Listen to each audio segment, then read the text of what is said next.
The relentless wind howled outside the opulent mansion perched atop the cliff, casting shadows that seemed to dance and twist across the aged walls. Inside, the guests were gathered around a long dining table, set with fine china and crystal goblets that gleamed under the chandelier's light.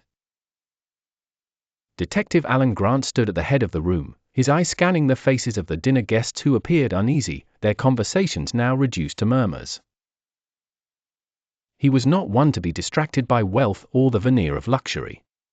There was a crime to solve, one that had already claimed a life within these very walls.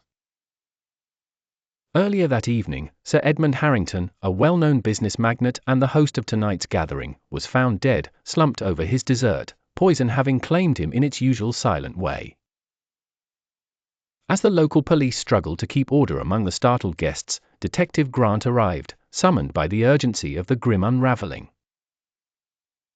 "Listen carefully," Grant spoke, his deep voice cutting through the murmur. "No one leaves this house until I find out who killed Sir Edmund." His declaration set the tone, the engagement now a gathering of suspects. Among them sat Lady Clara Harrington, Sir Edmund's widow, her eyes glazed with shock, or perhaps something else? Next to her, Jasper, the eccentric novelist whose latest work suspiciously mirrored the very circumstances they found themselves in now. Across the table, Miss Evelyn, the young and seemingly innocent assistant to Sir Edmund, kept fidgeting with the hem of her dress. The detective began his inquiry with the logical suspect, the wife. "Lady Clara, you and Sir Edmund were not known to be on the best of terms, correct?" he asked, his gaze unwavering.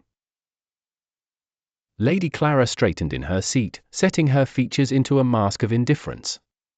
"We had our differences, detective, but I would never harm him," she replied.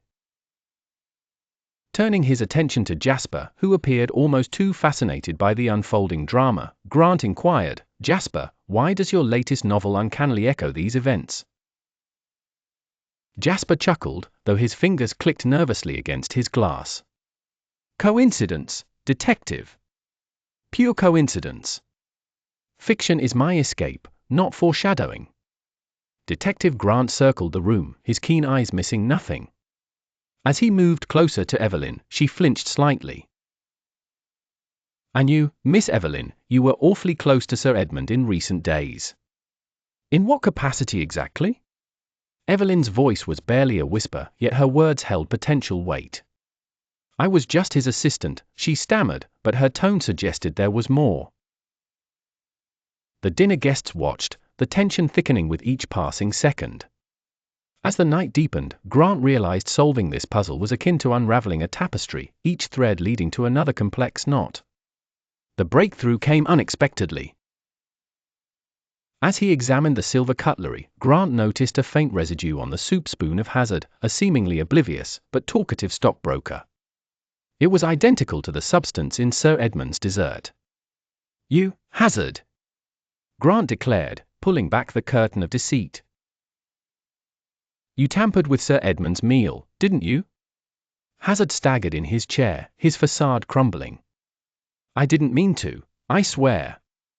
It was supposed to be a harmless trick, a laxative for the old fool, nothing more. But someone switched it, someone wanted him dead."